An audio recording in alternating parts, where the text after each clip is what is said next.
Joining us now on the Pin Down Sports Illustrated's Pro Wrestling Show is NXT Superstar Lola Vice. She is getting ready to go up against Jayne for the NXT Women's Championship on Saturday at No Mercy. And of course, it's in South Florida. You're a South Florida girl. How excited are you, Lola, to have this basically in your backyard? I'm so excited because all my family and friends could come and watch me wrestle, some of them for the first time. But I'm excited to have this opportunity in front of them, and hopefully I bring the title home to Vice City, the 305. And when you said your family and friends are there, who is the first person you would call if you're champion? And now you have friends there, you have family there, but is there anybody that you're going to reach out to and say, I finally did it, I'm the world champ? Oof, my mom, of course. That's the first thing I'll say. Mom, I did it. Now, you have a unique background because you were in MMA, you were a dancer, you've done it all. Bellator, your MMA background, how did that translate and help you as you sort of rose the ranks from NXT and now, of course, you're going up for the championship? I would imagine that background probably was great to have in your arsenal as you become a better pro wrestler. Yeah, definitely. I appreciate my MMA background because it's what makes me unique in the ring, different from any other woman. It makes me dangerous no matter who my competitor is. But yeah, that MMA background is really what I use to pull through in these matches, and hopefully that's what I get the win with this weekend and knock Jacy out. Now, have you taken a really bad bump that made you think, did I make the right career choice? Definitely. I mean, it's funny because people always ask me like what's harder, MMA or WWE, and I'll tell you WWE times 100 because the physicality in this is way worse. Like MMA is hard. It's you have a big fight once every 4 months, you spar, etc. But this is every week putting on a performance, live television. There's nothing like it. So if anything, I think my MMA background prepared me to be durable and reliable in the WWE. Tell us about your background. You're from Miami, you're Cuban, you obviously have that history with Taekwondo. At what age did you get started with that? And at what point did you know that you could potentially have a career where you're going to be, whether it's an octagon, a squared circle, what have you, that you kind of knew, I can do this for the rest of my life? Well, what age did I start? My mother was pregnant with me doing her black belt test. So I was literally kicking in the womb. But I think, I was always talented in martial arts, but I think it's more the fact that I had such a big passion for it that I knew that passion I needed to follow to become something in my life. And for some reason, I always knew that martial arts was going to lead me to the platform of entertainment. And I didn't know how I was going to get there, but I just chased it. And then I got this opportunity with the WWE and I never looked back. Speaking of MMA, WWE superstars, NXT superstars that you've met, which of them do you think would have the best shot of actually winning big on that MMA stage? Oh, that's a great question. Brock did it once, but let's exclude Brock since he's Brock, and B, we've seen him do it. What about anybody you're currently with at NXT? Oh, well, not in NXT, but I think Damian Priest would actually be a great MMA fighter. Of course. Well, he's great at everything. Yeah, he's a karate guy. He's a striker. I feel like his background would have translated great into the cage. Do you think striking, speaking of that, do you think striking is kind of one of those arts when it comes to pro wrestling? We've seen, ground and pound, we've seen high flyers, but striking to me is always one of the more underappreciated things. As a wrestling fan, I've been watching it for 30 years. I always feel like when you see a striker in the ring, they mean business. Yeah, and it's also like relatable to a fan because, everyone's got into some type of like fight or had a feeling that they want, like of aggression that they want to let out. So I feel like striking is something fans could relate to because they understand the feeling. Now, has there been a moment, you're fairly new into the pro wrestling business, has there been a moment where you had some doubt, where you had to kind of soul search and say, I'm going to make it through this, but times are tough? Give us kind of those ups and downs of your journey so far. Yeah, so I'm not gonna lie, my first few years were extremely hard. I struggled a lot mentally. I didn't know if this was for me. I didn't know if I was gonna pick this up as quickly as I did MMA. And I lost a lot of confidence in myself. And, somehow I was able to still push through and perform well in the show, but I knew I wasn't performing to the best of my ability, confidently. And I lost myself for a while. But I think that also came from like in MMA, I had no balance in my life. Like I had a bad eating disorder because of cutting weight for so many years. And that's another thing I dealt with coming to the WWE because I had lost so much weight now. And it was the opposite. I was too skinny. So I would see myself in a different way and mentally, my successes in my career were always what drove my happiness. And I think the moment I started loving myself and being happy with myself and appreciating the things I've done in my life is when I grew to another level in my wrestling career. And it just translated. It's something the fans could see.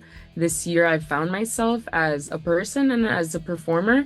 And I think the growth is shown, and that's something that people could tell now. Like this AAA thing also helps me grow tremendously. It helps me grow my confidence and get more experience in the ring. And now I'm super happy, and I enjoy every step of the way, and I enjoy every day at the PC. I enjoy the journey. I enjoy when I make mistakes because it's only making me better for one day being on the main roster.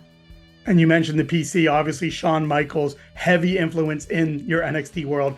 Give us your best Shawn Michaels story that maybe you haven't told many people, or something that he's told you that kind of really not only motivated you, but maybe helped your character, helped your drive. What has he done to kind of journey you along? Yeah, so I appreciate Shawn so much because he's a genius, and I'm so grateful that he's like given me the opportunity to do the first female underground match. Like he's trusted me with a lot of things on his show. Um, but Shawn, something that he's always told me is, find a way to incorporate your background with everyone in a way where they also look like they're grapplers, and educate them on how to get out of your submissions, and mix in your MMA background with the pro wrestling and make every match different with it. But also, I call him Jefe because in Spanish, that's how we say boss. But I think he thinks I'm a little crazy, but I adore him. And he's always told me also that everything you do, deliver it with confidence, and you got to believe in it. And that's something that I always take to myself. And all of his advice, I try to deliver it exactly to perfection of how he wants it. And I'm grateful to be in this opportunity right now for the title. Clearly, you're very proud of your heritage. We mentioned Cuban American from Miami. How much of your character is truly you, and how much is an actual quote unquote wrestling character that you're going out there performing? Yeah. So that's a good question. That's another thing I had to figure out this year is what's the difference between me as a person and my character. But my character is basically an extension of who I am, right? But I'm not like, I think this year more than ever, I've come to the fact that being a fighter will always be my blood, but that's not who I am anymore. That's not my identity. I'm a professional wrestler now. And now my goal is to entertain and, show two sides. And in AAA, I'm actually kind of a completely different character than I am on NXT. And I've been able to show range. And, I've learned that some things that Lola would do or that happens to Lola wouldn't happen to me in real life, but that's okay. Lola's very spicy. She's very passionate, like I truly am. Lola never backs down, but there's time that things get the best of Lola, and she's unfortunately like she has to lose, and you have to keep moving forward. And Lola never backs down, and but I think now I'm ready for the championship. Now, you had a chance, Roxanne Perez, probably most notably in that heat wave match. What did you learn from losing on that stage that you can now get ready to use as you get set for another title match this Saturday at No Mercy? Yeah, that match was one of my favorite ones that I've had, even though I did lose. But it showed like to never give up. I took like 5 pop rocks that match, and I really wanted it bad, but it showed me a perseverance and to never give up. Now, your background, how important is it for you to, and you've mentioned it, you kind of wear it on your sleeve, you're out there, you're promoting being Latina. How important is that for you to every time you step into the ring, not just for your character, but also for all the young women or maybe young Latino men watching you and want to be able to emulate you, live through you, I would assume that's pretty significant in terms of your journey. Yeah, I that's something I've always been passionate about is representing my culture because I feel like there's so many like especially like young Cuban girls like they don't have an opportunity. They're struggling really bad in Cuba and for me every time I step on the show if I could relate to somebody or a small Hispanic child who sees me and say, "Mom, I could do it. My family came here with nothing. My grandparents immigrated to this country and my parents studied in college and they made a life for themselves, the real American dream." And that's why I represent my culture the way I do because I want young kids to be able to look at me and say, "Hey, I can make something of my life." No one could tell me what I can or I can't do. And if I put my mind to it, I'm gonna make my dreams come true. Speaking of making your dreams come true, you're seeing NXT talent do very well on the main roster. Stephanie Vaquer came up pretty much after WrestleMania. She just won the Women's World Championship last week at WrestlePalooza. So when you see somebody like her win on the big stage, what does that mean to you? Are you chomping at the bit to get there? Or are you saying when it's my time, it will come? But you have to admit, it must be pretty cool to be able to say, she was just here and now she's at the peak. Yeah, and actually cooler, I did her last basically NXT match, Worlds Collide, before she got called up. So I'm so grateful I got to do that with her. But Stephanie is someone that worked extremely hard to get to the WWE, and she deserves everything she has right now. And on top of that, she's an amazing person. She's very humble, and she's helped me a lot in her time being here. When I see her now being a world champion, number one, she deserves it. Number two, she's one of the best wrestlers I've ever seen in my life. But number three, like, I think it shows that, Hispanics are taking over right now. And, there could be two of, like, Stephanie could be extremely successful and I could be extremely successful in my own way, but when the time is right. And I think right now I'm living my destiny. And when the time is right, hopefully one day I'll be in the same position that she's in. Are there any legends that you would love to have a feud with? We're seeing with this current generation, some of like Nikki Bella just came back. We're seeing, a lot of people like that. Is there anybody that you say, one day I would love to have a big match against fill in the blank?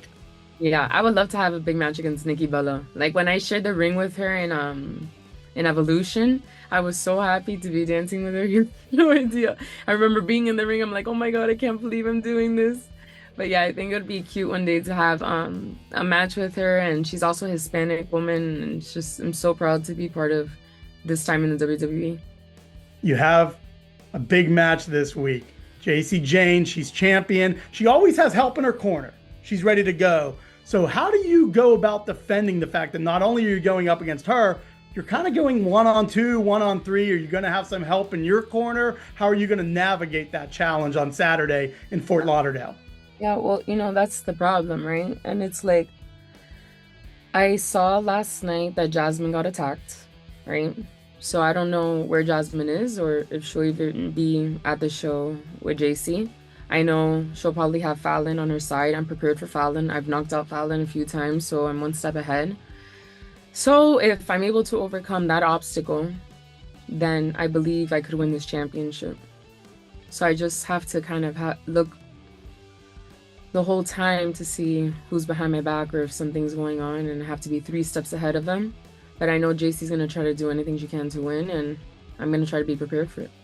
And hey, you're always 3 seconds away regardless. So that's one thing. It doesn't need to take that long to get the job done. We're going to throw a few rapid fire questions in with you now. First one, now be honest here, and this could be character, this could be you. Are you a better dancer, a better fighter, or a better pro wrestler? If you really had to decide between the three. I think I'm a better pro wrestler.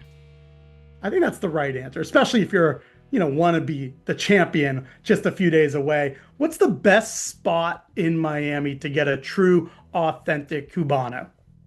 Las Carretas. What about mojito? Give us a follow-up there, a 1-2. What about the best mojito? Oh, mojito on Calle 8. How about cafecito? What about there? Cafecito cubano. Palacio de los Jugos. If you could land one strike for the rest of your career, kick or punch, what are you doing? Are you going to kick or are you going to punch somebody to say that's going to be how I'm going to get the win? Kick. A kick? Wow. I thought you were going to go punch. Interesting. You got me on that one. Why kick? I'm at Taekwondo. That was my background, Taekwondo. That's all kicks. Obviously, WrestleMania is in the news. You have, clearly WWE is on the biggest stage right now. How does it feel to be able to be in this type of company and know that it's not just America, it's not just North America, it's a global company and you're part of that and you could be one of the champions very soon? How does that feel? No, it feels great because also I'm bilingual, so I feel like I have a different audience I could also reach and relate to, and it's a big deal. It's so global right now, and being on Netflix, it's brought so many viewers and so many younger kids watching now. I see it on TikTok. It's all over the place, and the company's blowing up like it always does, and every year they get bigger and better. Three more quickly. If you can have a WrestleMania match with any current main roster talent, who would it be? Rhea Ripley. Rhea Ripley. Well, I think that's the right answer. I feel like everybody wants to challenge what is probably known as the best currently. How about this? Finish this line. Lola Vice is the future of WWE because... She's a full package. And then lastly, I think it's the easiest question you'll get all week. Who's going to win Saturday in Fort Lauderdale? Lola Vice or Jacy Jayne? Lola Vice, baby. Thank you so much for coming on the Pin Down, the Sports Illustrated Pro Wrestling Show, and good luck Saturday in Fort Lauderdale. It is no mercy, and it's a chance to win that NXT Women's Championship. Thank you.